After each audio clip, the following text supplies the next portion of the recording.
Ayan, magandang umaga po muli sa bawat isa. Nais kong simulan po yung aking ah, ihahayag sa inyo sa testimony. Yan, para pampawala ng kaba. So, lingid sa kalaman ng bawat isa sa mga hindi nakakilala sa akin. 8 years ago, nung una kong madala dito sa gawain ng Panginoon, sa arcade, sa may Libertad pa. Ah, Even before, nung mga bata pa ako, Catholic kami, pero nakaka-attend ako ng mga Christian, gawain ng mga born again sa Pampanga. Ang problem is 3 oras yung gawain. Nakakatamad, di ba? Unang-una, di mo naiintindihan yung salita ng Diyos. So, wala kang na mag-focus. Bata pa naman ako noon eh. So, yan. So, sa madaling salita, uma-attend lang ako. Yun lang, casual. And sa awa ng Panginoon, no, nakakilala ako ng tao na nagdala sa akin dito sa gawain ng Panginoon. And ano siya, yun yung pinakamagandang bagay na nangyari sa buhay ko. So, nag-uusap pa kami kanina, nagtatalo pa kami. Kasi all this time, sa lahat ng mga testimony ko, August ako dinala. Worship night. Tinignan ko, wala palang worship night ng August. 4 Sundays lang pala ang August. So, hindi ko matandaan kung July, since July 2017, ang merong 5th Sunday, or October. Pero sa madaling salita, year 2017 ako nadala sa Panginoon. Hindi ko makakalimutan yon, si Pastor Pate yung nagpatanggap sa akin nun. At syempre, wala pa sa utak ko, wala pa sa puso ko, hindi ko pa naiintindihan. Kahit naka-attend ako dun sa Pampanga, walang ganun eh. Yung pinalapit, pinatanggap, walang ganun. And first time yun. At siguro at that time, naramdaman ko. Pero yung journey ko is mahaba, matagal pa. Marami pa akong pinagdaanan. Nung uwian, ako nag-initiate na next Sunday, sama ulit ako. So, sa madaling salita, nagpatuloy. Simula nun, wala na akong, ang naging liban ko na lang sa simbahan, may trabaho, or, di ko maalala kung tinamad. Meron ba? Parang wala eh. Parang wala. Parang wala. So, simula nun, nagpatuloy ako. Pero, gabi lang uma-attend, late pa. Yan. Tapos, nabuo sa akin yung urge na pati umaga umattend na. Ma-attend ako, late pa rin. Siyempre, hindi magbabago, late pa rin. Tapos, ayan, laging naka-short. Yan, hindi maayos ang damit. Yan. Hanggang sa dumating na yung time na naging maayos and dumating ngayon sa oras na ito na ito na ako sa inyong harapan, nagpapatotoo. Hindi ko po ito plinano, no? Actually, wala to sa bucket list ko eh. Hindi ko naman gustong tumayo dito eh.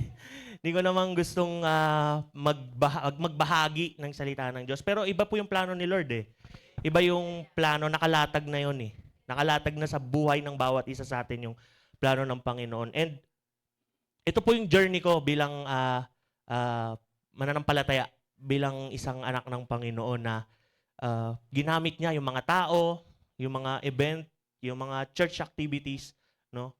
Para lumago yung relasyon ko sa Kanya. At nagpapasalamat ako sa unang-una sa Panginoon at pangalawa sa simbahan na to na patuloy na ginagamit ng Panginoon na hinuhubog yung puso ko bilang mananampalataya personally. Yun kasi yung pinaka-importante para sa ating mga mananampalataya, yung personal na relasyon natin sa Panginoon. We can always be present sa gawain, lahat ng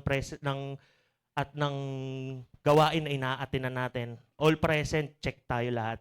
Pero pwedeng absent yung relasyon natin sa Panginoon. Wala tayong relasyon, intimate relationship sa Panginoon. And ito po yung napaka-importante sa buhay ng bawat isa. No? Na ngayong umaga, ang panawagan ng Panginoon sa bawat isa ay pumanumbalik tayo sa Kanya. Ito yung natutunan ko sa journey ko. Binalikan ko. No?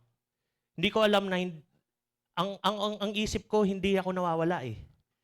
Hindi ako, kumbaga parang na kay Lord ako eh. Yun ang nasa isip ko kahit nung first time kong umattend. Bakit ko sasabihin na, kumbaga para akong, bakit ko aaminin na hindi kumikilos yung Panginoon sa buhay ko? Blessed naman ako. Di ba? Hindi mo makikita yung parang paghihirap. Hindi mo makikita yung mga problema. Paano ko masasabi na hindi ako sinasamahan ng Panginoon? Pero, nung nagtalaga ako ng buhay, nung nag-commit ako ng buhay sa Panginoon, doon ko nakita yung gap, may gap pala na patuloy na pinupunan ng Panginoon ngayon. Even up to this day, na merong gap na pinupunan pa rin ng Panginoon yung buhay ko. Na meron palang puwang na kahit akala ko hindi ako na pinapabayaan ng Lord, kahit kahit hindi ko akalain na malayo pala ako, pinaramdam ng Panginoon na ito yung mga bagay na namimiss mo na wala ka sa Panginoon. And ang edad ko noon siguro, 17? 18 years old. So, maswerte yung mga kabataan na nandito, no? Ngayon pa lang nandito na kayo.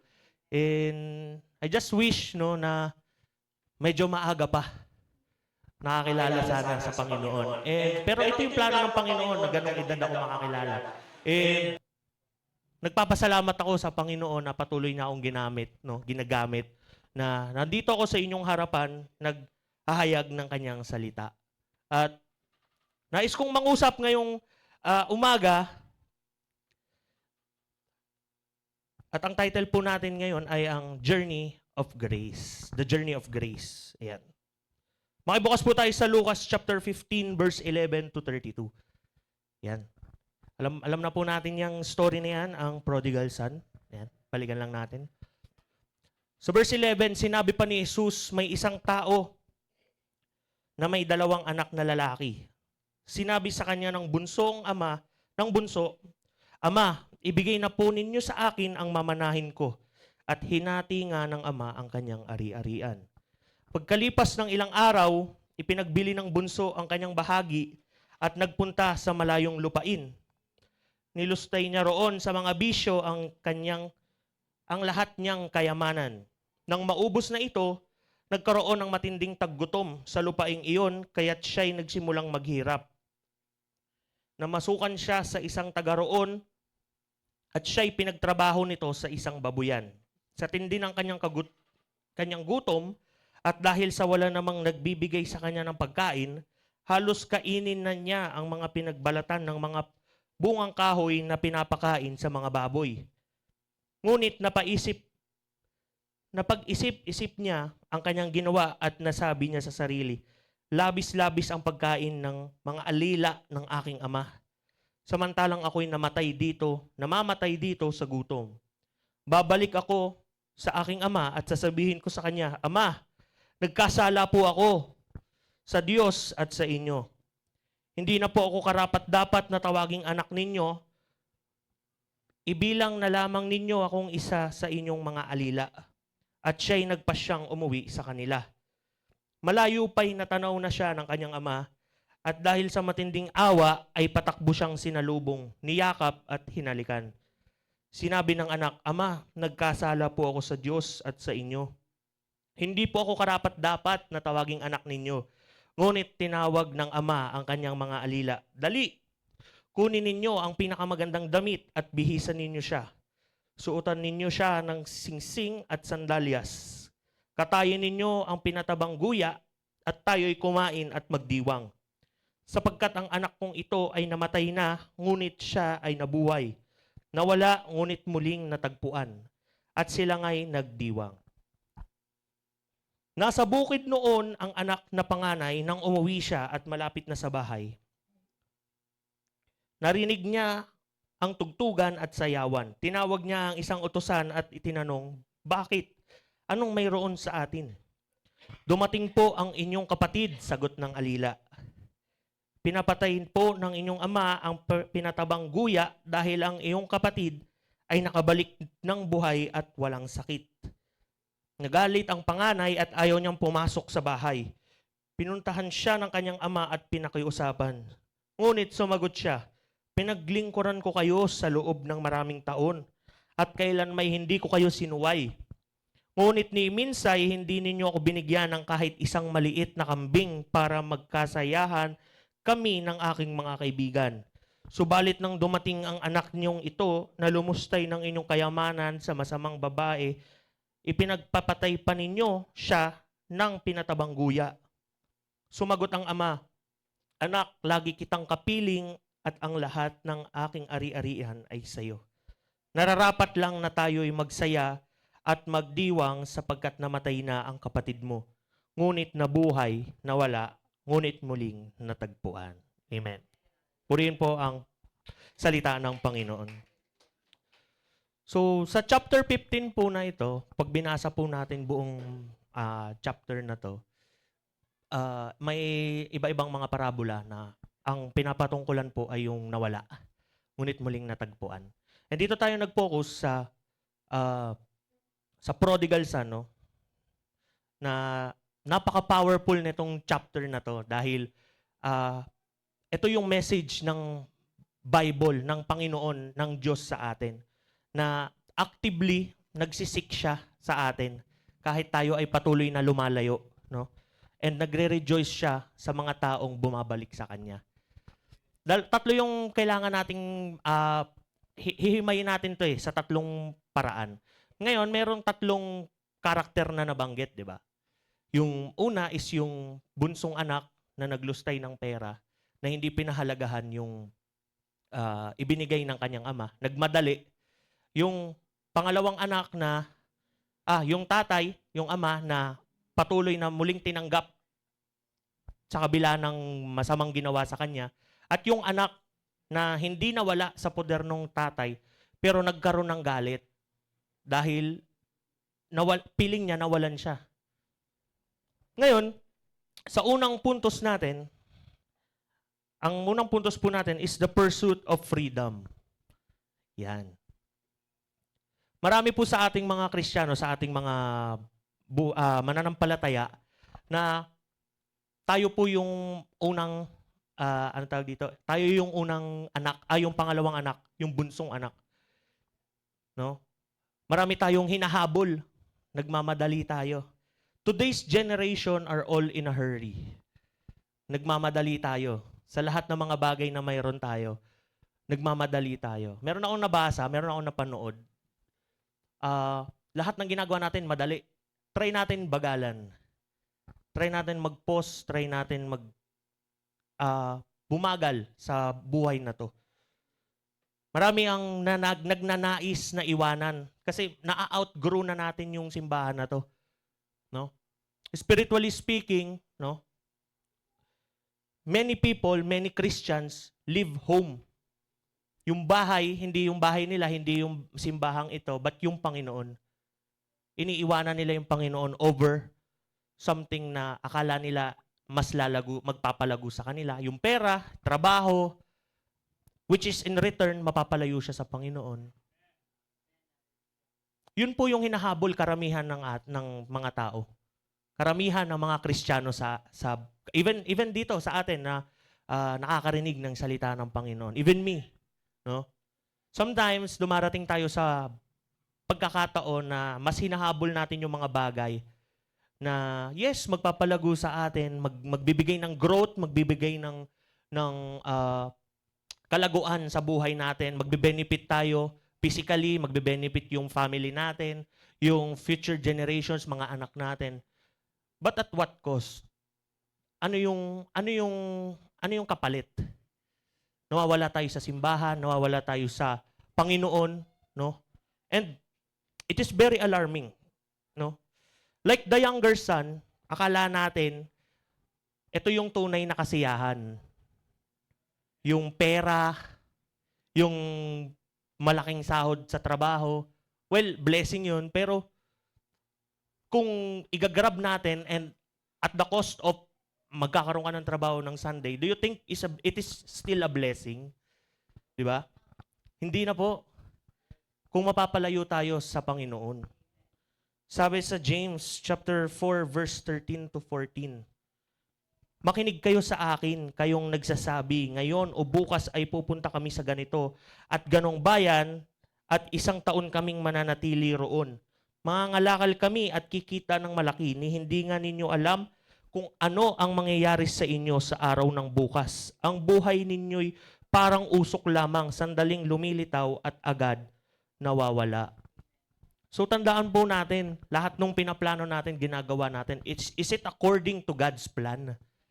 Kasi yung buhay natin is madali lang po. When we decided today, kung ihahalin tulad natin yung buhay natin sa bunsong anak, kung ihingin na natin yung yaman, no? Kung pipiliin na natin yung labas, no? I-set aside natin yung gawain, yung Panginoong Diyos. Tingin ba natin na sa mga darating na bukas, ibibless pa rin niya tayo ng panibagong buhay, panibagong hininga? Di ba mahirap? Hindi tayo assured. Walang assurance ng bukas sa buhay ng bawat isa. So napakahirap yung ginawa nung taong yun. So para sa atin na narito, na naguguluhan, na most likely dumarating sa kaguluhan sa pag-iisip, marami ang kaguluhan lalo sa pag-iisip. Nandun yung battle. Maraming situations na nangyayari sa isip mo when in reality, hindi naman ganun ang nangyayari. And para sa atin, binibigyan tayo ng pagkakataon ng Diyos na malaman natin yung katotohanan. No? Sabi dito, true freedom is not the absence of rules and responsibilities.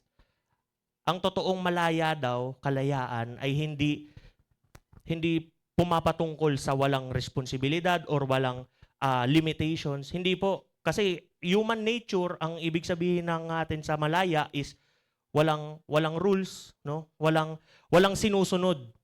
Yun po ang pagiging malaya. Well, hindi po ganoon. Spiritually speaking, yung mga gawain na ito, itong mga pinapagawa sa atin, manalangin, magbasa ng Biblia, makinig ng ng salita ng Diyos, it is setting an alignment with God. Siniset tayo ng Panginoon, ina-align tayo. It's living in alignment with God. Sabi dito, chasing life apart from Him often leads to emptiness. So, piliin natin na maayos yung mga bagay na gusto nating makamtan. Yung mga bagay na gusto nating i-pursue.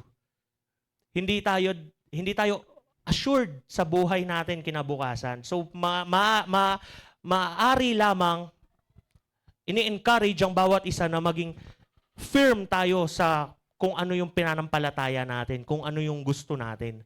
Hindi lamang gusto natin, kundi pati yung gusto ng Panginoon sa atin. Amen? Madaling sundin yung gusto natin eh. Isang mangyaring lang, pwede mong i-give up yung isang bagay para dun sa gusto mo.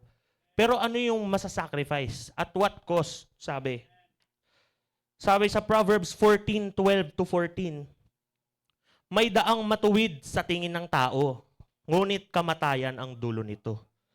Sa gitna ng ligaya, maaaring dumating ang kalungkutan, ngunit ang kaligayahay maaaring magwakas sa panambitan. Pagbabayaran ng tao ang liku niyang pamumuhay, ngunit ang gawa ng matuwid ay gagantimpalaan. Amen? So sabi dito, no, na sabi kanina hindi tayo assured ng bukas. So marapat lang, no, na lahat ng bagay na if we are to make choices, no, dapat ibinibigay natin sa Panginoon. Dapat isinasangguni natin sa Panginoon. Hindi tayo nagde-decide lang out of curiosity, out of pressure. Ibinibigay po natin sa Panginoon. Dahil sabi diyan, 'di ba? Sa verse 12, may daang matuwid sa tingin ng tao. Hindi righteous, self-righteous. Yun yung daan, no, na dapat hindi natin dinadaanan. Yung daan na alam lang natin. Dapat naka-aligned yan sa Panginoon. Dapat walang assurance, given wala tayong assurance, given wala tayong katiyakan, no, sa buhay natin. But one thing is for sure, na kapag binigay natin sa Panginoon yan, no, pagpapalain tayo ng Panginoon. Tulad ng ginawa, no, ng bunsong anak, hindi niya binigay. Hindi niya binigay sa tatay niya, no? Yung hindi niya inalign yung kagustuhan niya. Binigla niya. Well, kung sa modern ano 'yon, 'di ba? Baka nasuntok ka ng tatay mo. Baka kung anong nangyari sa iyo, 'di ba? Well, makikita mo yung pagmamahal ng tatay pagdating dun sa kanyang anak. Walang doubt, walang pag-aatubili. Anong ginawa? Binigay niya agad.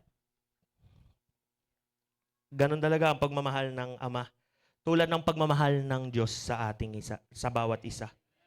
Sabi dito, we are reminded today to seek God first. So, kailangan nating isang guni. We are encouraged to seek God first bago tayo gumawa ng hakbang, especially sa spiritual nating pamumuhay. Even when the world tempts us with shortcuts to happiness, isang guni natin sa Panginoon yan. Maraming temptation sa lugar na ito, sa mundong ito, no? Sa trabaho natin, sa eskwelahan.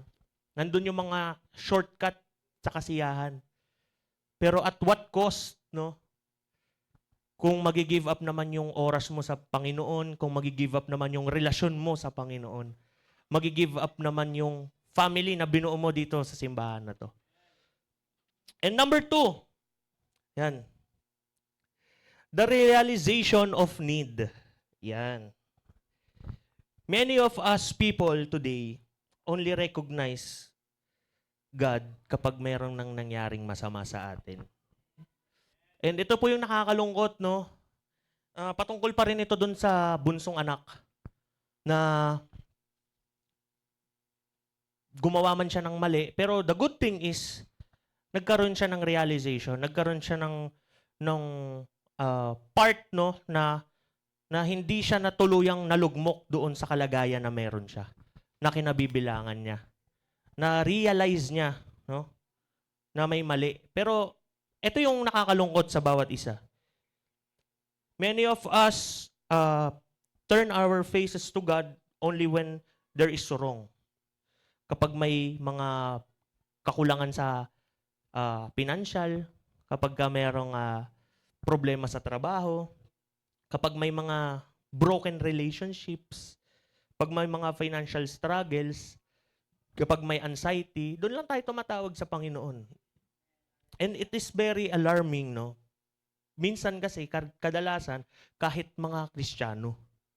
And we are reminded today na hindi po ganun ang use, hindi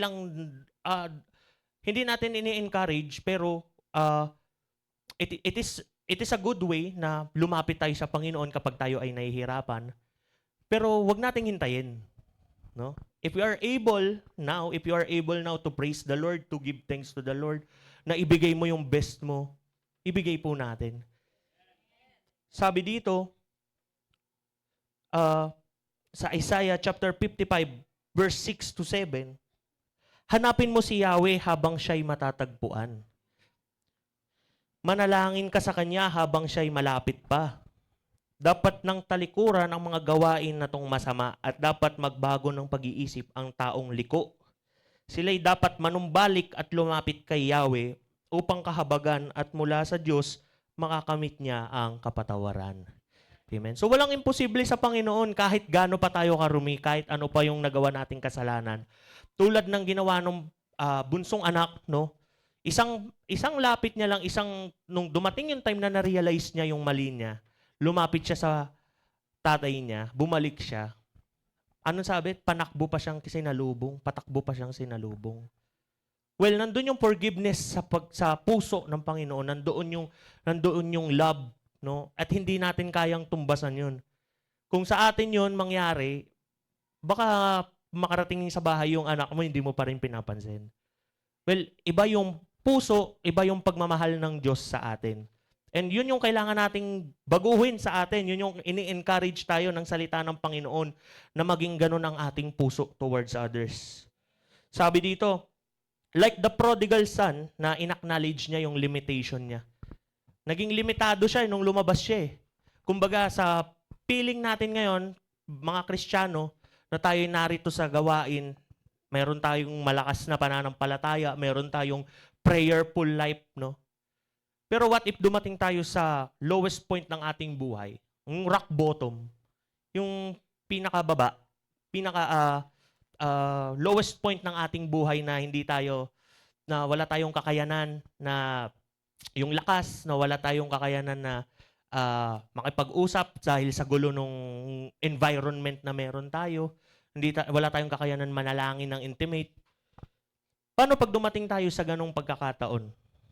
Lalapit pa rin ba tayo sa Panginoon?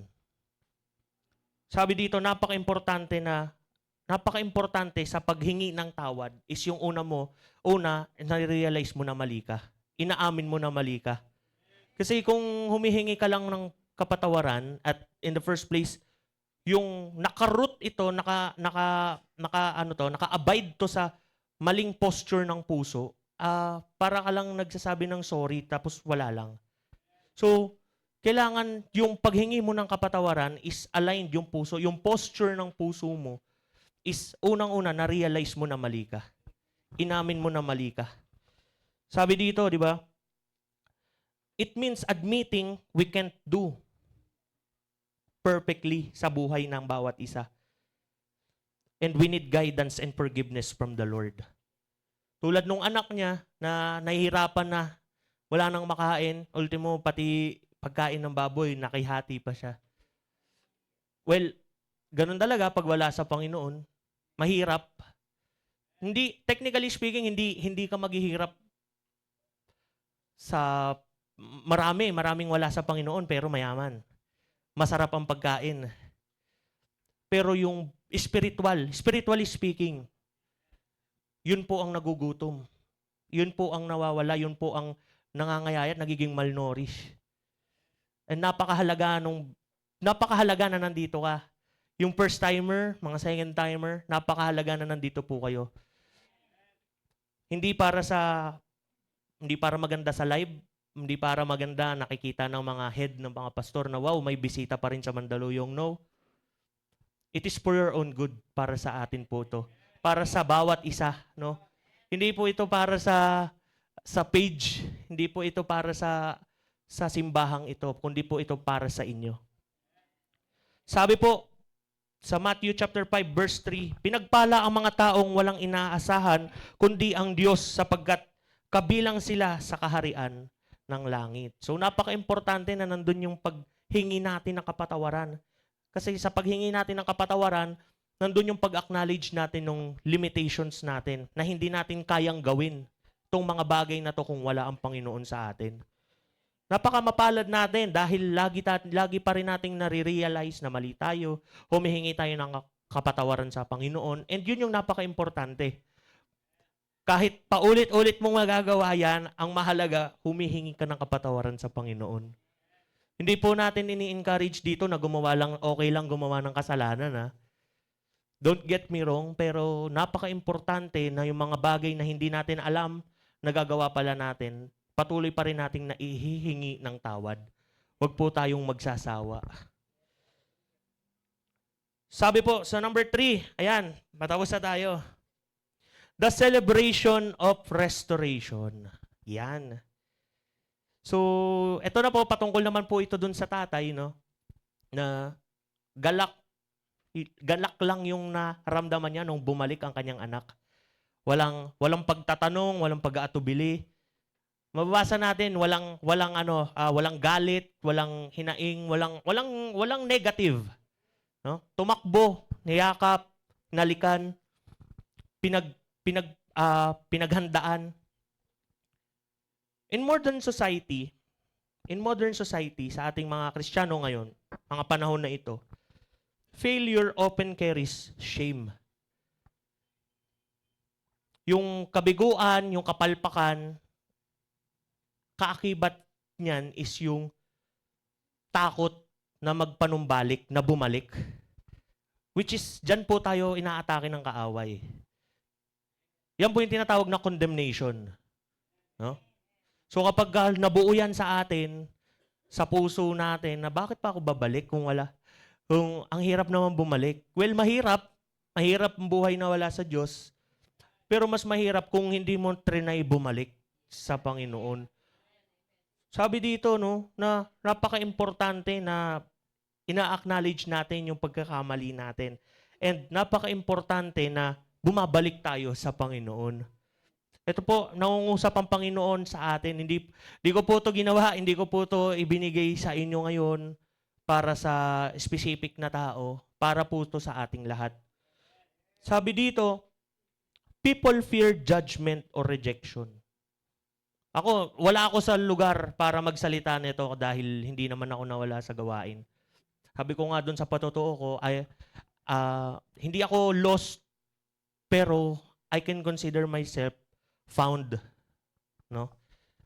Paano ka ba makikita? Paano ka ba makakatagpo ng Diyos kung hindi ka nawawala? So, palaisipan no sa akin na ang kino-consider ko sarili ko na hindi lost before, no? Pero kinatagpo ako ng Diyos taon 2017. And ngayon, mako-consider ko, I can tell you, na pag wala ka pala sa Panginoon, no? Wala ang presensya ng Diyos sa'yo. So kung ngayong panahon na ito na nararamdaman mo, tinatawag ka ng Panginoon, tinatawag ka ng Diyos, lumapit ka sa Panginoon sa pagtawag. No? Tumakbo ka papalapit, tumatakbo ang Diyos papalapit sa'yo. Ngayong mga sandaling ito. Sabi dito, people fear judgment and rejection when they come back. Para ito sa mga tao, sa atin na nare-realize natin na bakit pa tayo babalik? Anong purpose ng pagbalik natin? Kung nakamit na natin, pagka nawala ka kasi sa gawain, parang temporary relief, I must say, no? Na parang nabigatan sila sa gawain sa mga tao na nandito, nabigatan sila sa responsibilidad na binigay sa kanila at umalis sila. No, we do not condemn them, no? Pero possible ganun yung nararamdaman nila kaya sila nawala. Pero kaakibat nun yung fear nila sa judgment, yung fear nila sa rejection. Kaya nga sabi ko, wala ako sa lugar para sabihin sa inyo. Pero ito yung sa tingin kong pakiramdam nila. And nais naming iparating sa inyo, kahit sa atin na nandito, na nagpapatuloy, pero nakakaramdam ng ganitong feeling, no? God's heart is different. Yung katabi mo, pwedeng judgmental yan, mare, pwede. Pwedeng judgmental yan. Pero God's heart is different. He welcomes you if you are genuinely repenting. He welcomes repentant hearts with joy and no criticism. So, yung pagtanggap ng Panginoon, marami kang maririnig sa mga tao, marami kang maririnig sa tao na negatibo, na possible judgment sa'yo. Assume, mga asumerot at sumera, ina-assume itong mga bagay na to, na kaya mo ginawa to is ganito, ganyan. No, hindi po gano'n ang Panginoon. Ibahin po natin ang Panginoon. He welcomes us kung patuloy tayo genuinely lalapit sa Kanya. Even if someone has sinned or strayed afar, lumayo sa Panginoon, God restores their value, their integrity, and their identity. So, ganun po yung pagmamahal ng Panginoon sa atin. Hindi tayo hinahayaan ng Panginoon. Sabi ko nga sa inyo, yung plano ng Panginoon is nakalatag na po yan. Lahat ng dinaraanan nating problema ngayon, nakalatag na po yan. Lahat yan gagamitin ng Panginoon para sa kaluwalhatian niya. Sabi sa Luke chapter 15 verse 10, sinasabi ko sa inyo, gayon din ang kagalakan ng maanghel ng Diyos dahil sa isang makasalanang tumatalikod sa kasalanan.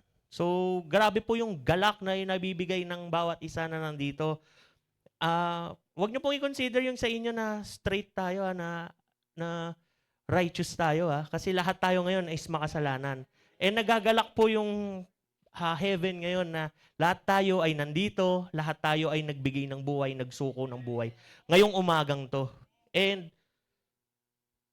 ah, grabe po, no? Restoration isn't about proving worth. Ang pagre-restore na ginagawa ng Panginoon is not only regarding to worth or earning favor. It is about receiving grace. Pagtanggap ng grasya pagdating sa Panginoon. Many Christians ngayon, ang alam natin is ang magsasayahan is yung gawain, ang masasayahan is yung mga tao kapag tayo ay bumalik, na magbe-benefit is yung simbahan. Hindi po. What delights God is yung repentant heart na meron tayo. Yun po yung nagbibigay kasiyahan sa Panginoon. Yes, magiging malago ulit yung gawain. Yes, nandito ka ulit. Magagamit ka ulit sa kaluwalhatian ng Diyos. Yes, magpapagamit ka ulit. Magiging malago ulit yung ministry na meron ka na kinabibilangan mo. Pero mas nadidelight po ang Panginoon. Mas natutuwa po ang Panginoon dahil sa muli mong pagbalik sa Kanya. So sa lahat po na naguguluhan ngayong umaga, nais lamang pong sabihin ng Panginoon, sabi dito sa Isaiah chapter 61 verse 10. Yan. Buong puso akong nagagalak kay Yahweh. Dahil sa Diyos ako'y magpupuri sapagkat sinuotan niya ako ng damit ng kaligtasan at balabal na katuwiran. Gaya ng lalaking ikakasal na ang palamuti sa ulo'y magagandang bulaklak, gaya ng babaeng ikakasal na nakasuot ng mga alahas.